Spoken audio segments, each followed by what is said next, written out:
रही हो नताशा? ये थप्पड़ तुम्हें याद दिलाएगा कि आइंदा किसी लड़की को बगैर इजाजत टच नहीं करना। नो, डायलॉग गलत है। डायलॉग ये होना चाहिए कि ये थप्पड़ तुम्हें याद दिलाए कि आज के बाद तुमने किसी लड़की को हाथ नहीं लगाना, उसकी इजाजत के बगैर या उसकी इजाजत के समेत। याद आ गया, इनकी एक पोस्ट भी थी और एक सीन भी याद आ गया एक ड्रामे का। इनकी पोस्ट क्या थी वो पहले बता दूं कि इनको किसी मर्द ने इनबॉक्स में जाके कहा कि आप पोर्नोग्राफी देखती हैं, तो इन्होंने कहा जी मैं नहीं देखती।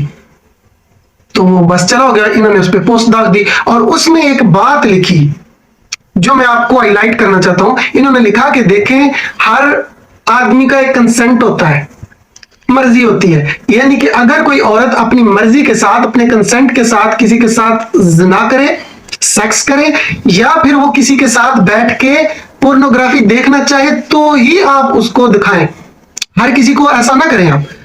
तो अब आपको एक ड्रामा दिखाता हूं, उसका एक सीन था जो कैसर अहमद राजा साहब की वीडियोस में पड़ा हुआ है, उनके चैनल पे आप विजिट कर सकते हैं, मैं वो लिंक डिस्क्रिप्शन में भी डाल दूंगा।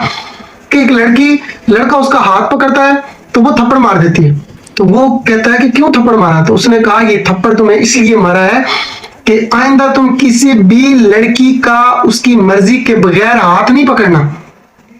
फिर एहसन खान साहब सामने खड़े होते हैं तो किसी लड़की को उसकी इजाजत के बगैर हाथ लगाना, जानते हो ये क्या है?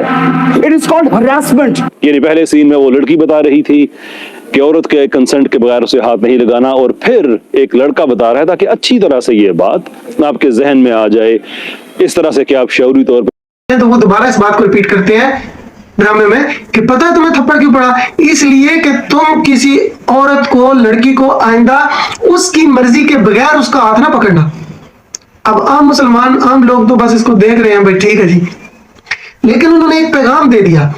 मकसद ये है कि लड़की को उसकी मर्जी के बगैर नहीं पकड़ना। अगर उसकी मर्जी हो तो पकड़ सकते हो, लेकिन इस्लाम इससे मना करता है। इस्लाम ने तो फरमाया कि अगर कोई मर्द अपनी किसी नामहरम लड़की को छुए तो इससे बेहतर था कि वो उसके सर में वो लोहे की कील ठोक दी जाती। क़यामत वाले दिन वो ये सोचेगा तो ये कितना बड़ा गुनाह है। यहीं से तो मामलात आगे चलते हैं, लेकिन वो इसको नॉर्मलाइज कर रहे हैं।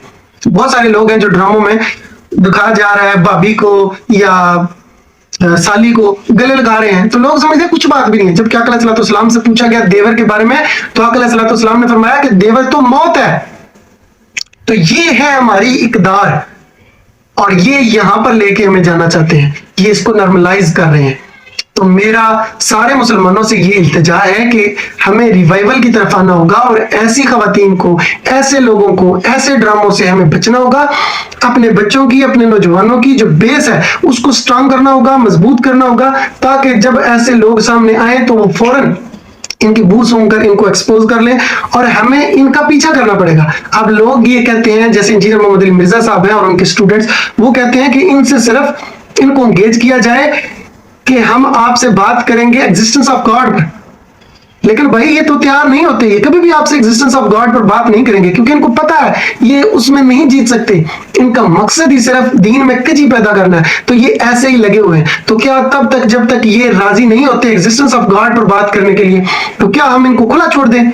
इनको ऐसे ही अपनी नई नस्ल को तबाह करने दिया जाए, खुला छोड़ा जाए? इसलिए हम चाहते हैं कि जो रियासत है वो अपना काम ले, रियासत में अकामत दीन हो तो इनकी पकड़ हो सकती है, वगरना, और ये चाहते हैं कि रियासत सेकुलर हो, उसका दीन के साथ कोई ताल्लुक ही ना हो, ताकि हम बिल्कुल खुले आम खेलते रहें।